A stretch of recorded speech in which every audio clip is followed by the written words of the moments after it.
अगहन माह अर्थात जिसे मार्गशीर्ष माह भी कहते हैं, उसके पहले बृहस्पतिवार को माता लक्ष्मी की स्थापना और पूजा की परंपरा है। मान्यता है कि तुलसी और लक्ष्मी की पूजा पूरे अगहन माह या फिर इस माह के गुरुवार को एक साथ करने और अन्न दान करने से लक्ष्मी जी खुश होती हैं और उनके आगमन के बाद उनका स्थायित्व बना रहता है। अगहन के हर बृहस्पति को लक्ष्मी जी की पूजा करी जाती है। इसके संदर्भ में सनातन धर्म में भी उल्लेख किया गया है। ग्रंथों में इसका वर्णन मिलता है कि अगहन बृहस्पतिवार को अगर सुहागिन बुधवार की रात घर की सफाई करने के बाद निष्ठा से लक्ष्मी जी की उपासना करें तो वो प्रसन्न होकर उपासक के घर में स्थायी तौर पर आ जाती हैं। अगहन मास में बृहस्पतिवार को लक्ष्मी जी की पूजा व्रत से सुख संपत्ति और ऐश्वर्य की प्राप्ति के साथ मन की इच्छा पूरी होती है। इस दिन विधि विधान से माता लक्ष्मी की स्थापना करके पूजा अर्चना करी जाती है और घर के द्वार पर दियों से रोशनी करी जाती है। इस दिन महिलाएं व्रत रखकर सुबह से ही पूजा कर लेती हैं और दोपहर में अगहन बृहस्पति की कहानी सुनी जाती है।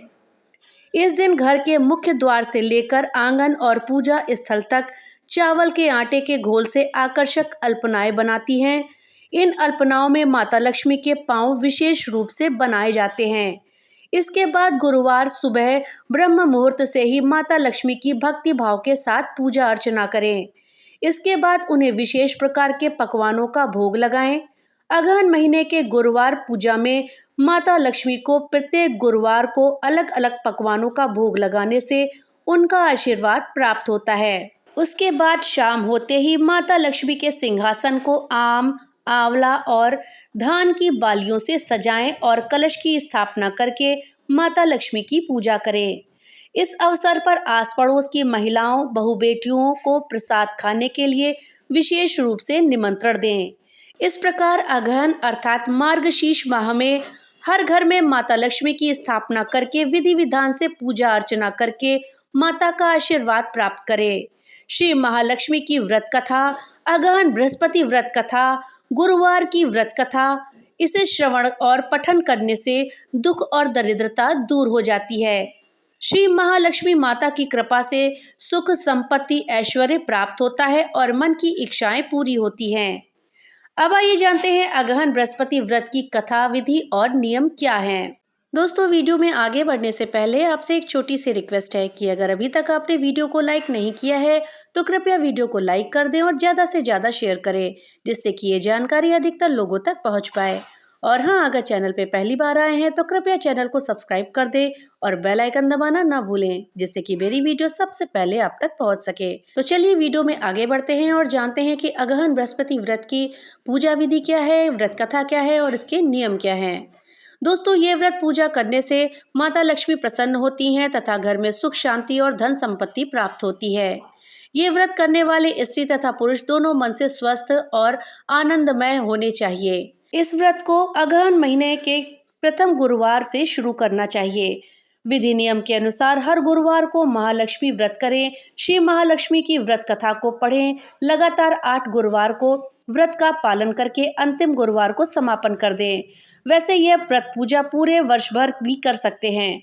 पूरे वर्ष भर हर गुरुवार के देवी की प्रतिमा या फोटो के सामने बैठकर व्रत कथा को पढ़ें। लेकिन अगहन महीने से इस व्रत को शुरू करने का विशेष फल प्राप्त होता है। शेष गुरुवार के दिन 8 सुहागिनों या कुंवारी कन्याओं को आमंत्रित करके उन्हें सम्मान के साथ पीढ़ा या फिर आसन पर बैठाकर श्री महालक्ष्मी का रूप समझकर हल्दी कुमकुम लगाएं। पूजा की समाप्ति पर फल प्रसाद का वितरण करें तथा इस कथा की एक प्रति उन्हें देकर नमस्कार करें। केवल नारी ही नहीं अपितु पुरुष भी ये पूजा कर सकते हैं। वे सुहागन या कुमारिका को आमंत्रित कर उन्हें हाथ में हल्दी कुमकुम प्रदान करें तथा व्रत कथा की एक प्रति देकर उन्हें प्रणाम करें। पुरुषों को भी इस व्रत कथा को पढ़ना चाहिए। जिस दिन व्रत उपवास करें, दूध और फलाहार करें, खाली पेट ना रहें। रात को भोजन से पहले देवी को भोग लगाएं और परिवार के साथ भोजन करें। पद्म पुराण में ये व्रत गृहस्थ जनों के लिए बताया गया है।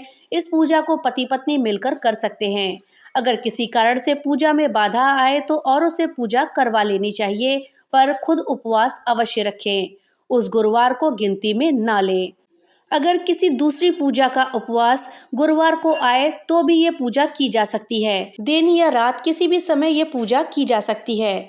दिन में उपवास करें तथा रात में पूजा के बाद भोजन कर लें। इस व्रत कथा को सुनने के लिए अपने आस पड़ोस के लोगों, रिश्तेदारों को तथा घर के लोगों को बुलाएं। व्रत कथा को पढ़ते समय शांति और एकाग्रता बरतें। अगहन अर्थात मार्गशीर्ष माह के पहले बृहस्पतिवार को व्रत शुरू करें तथा अंतिम गुरुवार को उसका समापन करें। अगर माह में 5 गुरुवार आए तो पांचों गुरुवार को पूजा करें।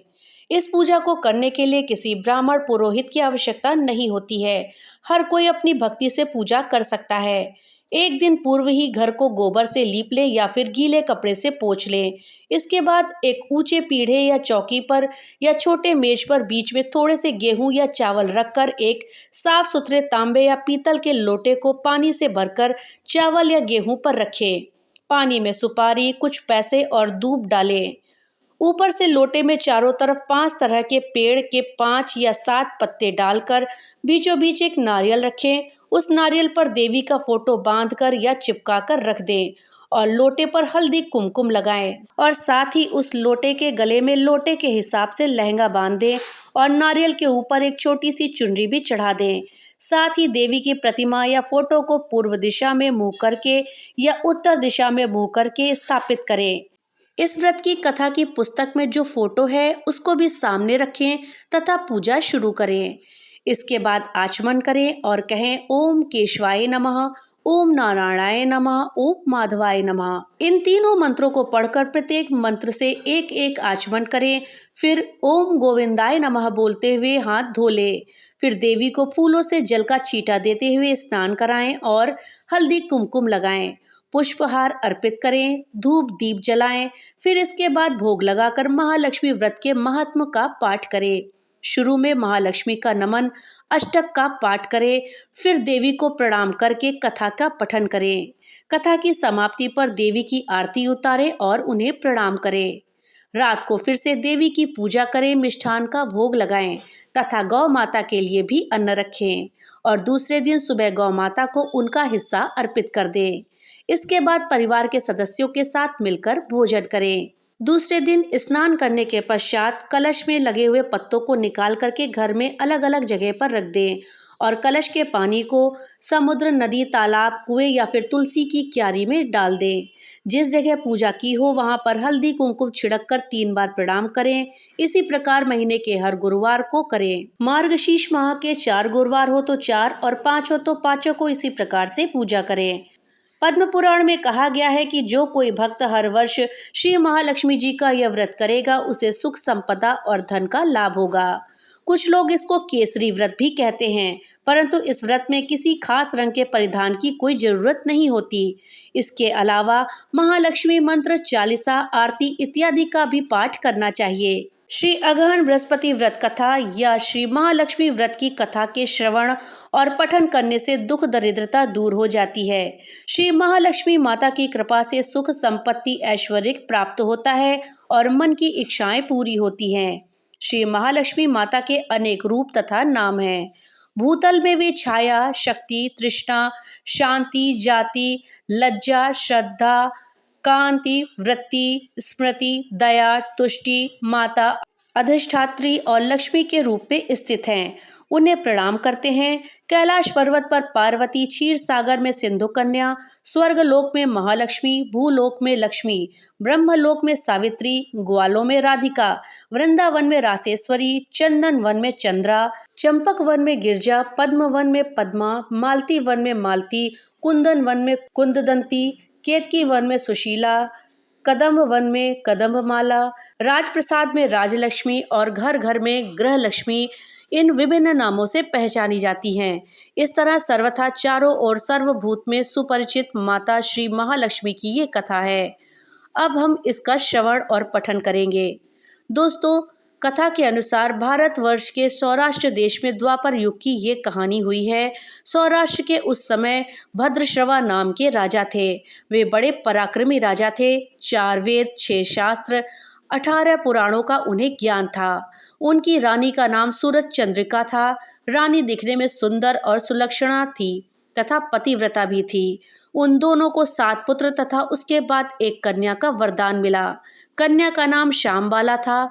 एक बार महालक्ष्मी जी के मन में आया कि जाकर उस राजा के राजप्रसाद में रहें।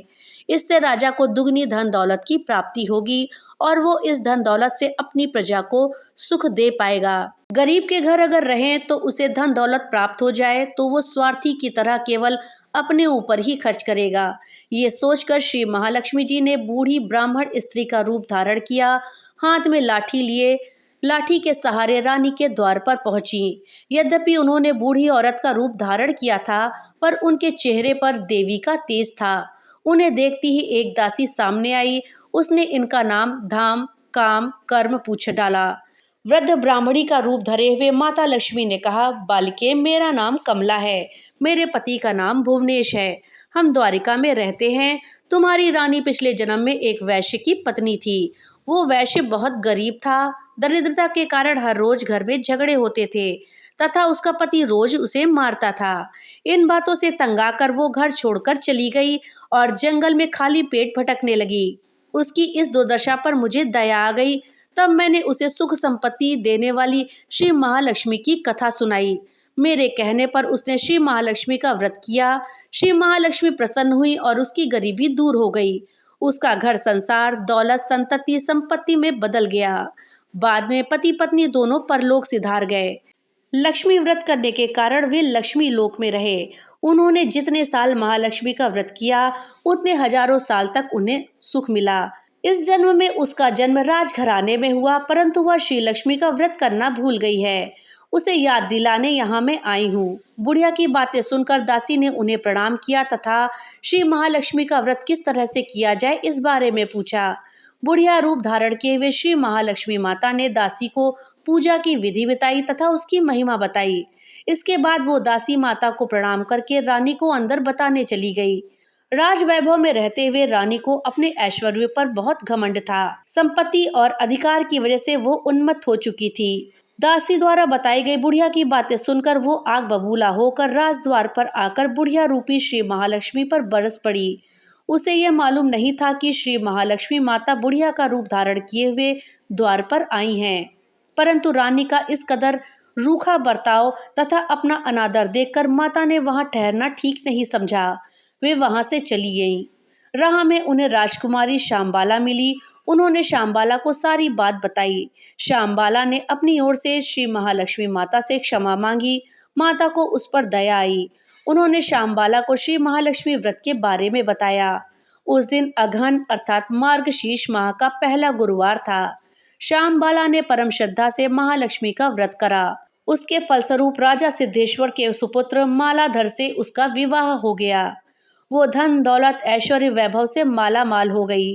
पति के साथ ससुराल में आनंद से दिन बिताने लगी। इधर श्री महालक्ष्मी का रानी पर प्रकोप हुआ। फलस्वरूप राजा भद्रश्रवा का राज्य और राज्य कारोबार नष्ट हो गया। यहाँ तक कि खाने के लाले पड़ गए। ऐसी हालत में एक दिन रानी ने राजा से निवेदन किया, हमारा दामाद इतना बड़ा राजा है, धनवान है, ऐश्वर्यशाली है, क्यों ना उसके पास जाएं और उसे अपना हाल बताएं। वो जरूर हमारी मदद करेगा। इस बात पर राजा भद्रश्रवा दामाद के पास रवाना हुए। राज्य में पहुंचकर एक तालाब के किनारे थोड़ी देर विश्राम लेने के लिए ठहरे। तालाब से पानी लेने आते जाते दासियों ने उन्हें देखा। उन्होंने विनम्रता से उनकी पूछताछ की। जब उन्हें यह पता चला कि वे रानी श्यामबाला के पिता हैं, तो दौड़ते हुए वो रानी के पास गए और उनको सारी बात बताई।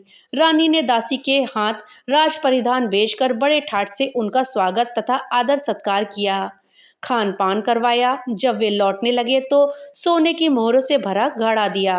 राजा भद्रश्रवा जब वापस लौटे तो उन्हें देखकर रानी सूरज चंद्रिका बहुत खुश हुई। उन्होंने सोने की मोहरों से भरे घड़े का मुंह खोल दिया, पर हाय भगवान, घड़े में धन के बदले कोयले मिले। यह सब श्री महालक्ष्मी के प्रकोप से हुआ। इस प्रकार दुर्दशा में और कई दिन बीत गए। इस बार रानी स्वयं अपनी कन्या के पास गईं। वो दिन अगहन माह का अंतिम गुरुवार था। श्यामबाला ने श्री महालक्ष्मी का व्रत किया, पूजा करी, अपनी माता से भी व्रत करवाया। इसके बाद रानी अपने घर आई। श्री महालक्ष्मी का व्रत रखने पर उसे फिर से अपना राजपाट, धन दौलत, ऐश्वर्य प्राप्त हो गया। वो फिर से सुख शांति आनंदमय जीवन बिताने लगीं। कुछ दिनों बाद राजकन्या श्यामबाला अपने पिता के घर आई। उसे अपने घर देखकर सूरज चंद्रिका को पुरानी बातें याद आईं। यह कि श्यामबाला ने अपने पिता को घड़ा भर कोयला दिया था और उसे तो कुछ भी नहीं दिया। इस कारण श्यामबाला को पिता के घर आने पर उसका कोई आदर आतिथ्य नहीं हुआ, बल्कि अनादर हुआ। पर उसने इस बात का बुरा बिल्कुल भी नहीं माना। अपने घर लौटते समय उसने पिता के घर से थोड़ा नमक ले लिया। अपने घर लौटने पर उसके पति ने पूछा, आपने मायके से क्या लाई हो? इस पर उसने जवाब दिया, वहां का सार लाई हूँ। पति ने पूछा, इसका मतलब क्या हुआ? श्यामबाला ने कहा, थोड़ा धीरज रखें, सब मालूम हो जाएगा। उस दिन श्यामबाला ने सारा भोजन नमक डाले बिना बनाया और परोसा।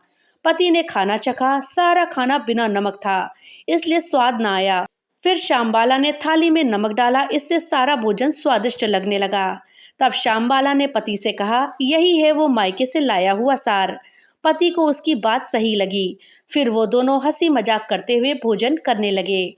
कहा गया है कि इस तरह जो कोई श्रद्धा भाव से श्री महालक्ष्मी का पूजन करे, उसे माता की कृपा अवश्य प्राप्त होती है।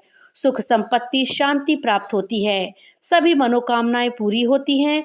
परंतु ये सब प्राप्त होने पर माता की पूजा को भूलना नहीं चाहिए। हर गुरुवार को व्रत का पाठ अवश्य करना चाहिए। इस तरह श्री महालक्ष्मी की महिमा भक्तों की मनोकामना पूरी करती है। इस प्रकार श्री अगहन बृहस्पति व्रत की कथा या श्री महालक्ष्मी की गुरुवार की कथा संपूर्ण होती है।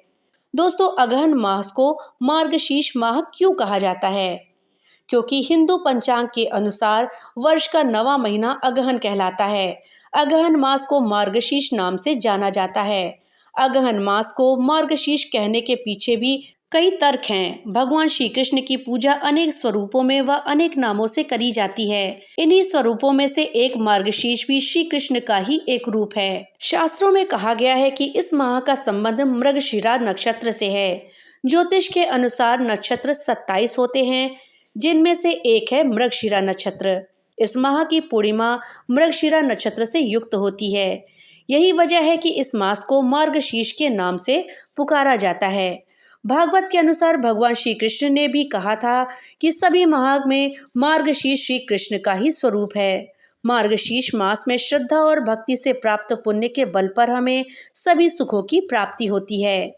इस माह में नदी स्नान और दान पुण्य का विशेष महत्व होता है। श्री कृष्ण ने मार्गशीर्ष मास की महत्ता गोपियों को भी बताई थी। उन्होंने कहा था कि मार्गशीर्ष माह में यमुना स्नान से मैं सहज ही सभी को प्राप्त हो जाऊंगा। तभी से इस माह में नदी स्नान का खास महत्व बताया गया है। मार्गशीर्ष में नदी स्नान के लिए तुलसी की जड़ की मिट्टी व तुलसी के पत्तों से स्नान करना चाहिए। स्नान के समय ओम नमो नारायणाय या गायत्री मंत्र का जाप करना चाहिए।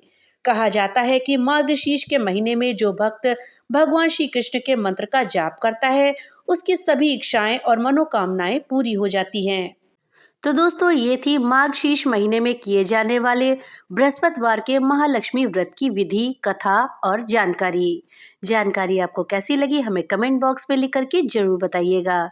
तो मिलते हैं अगली नई वीडियो के साथ, तब तक के लिए राधे राधे।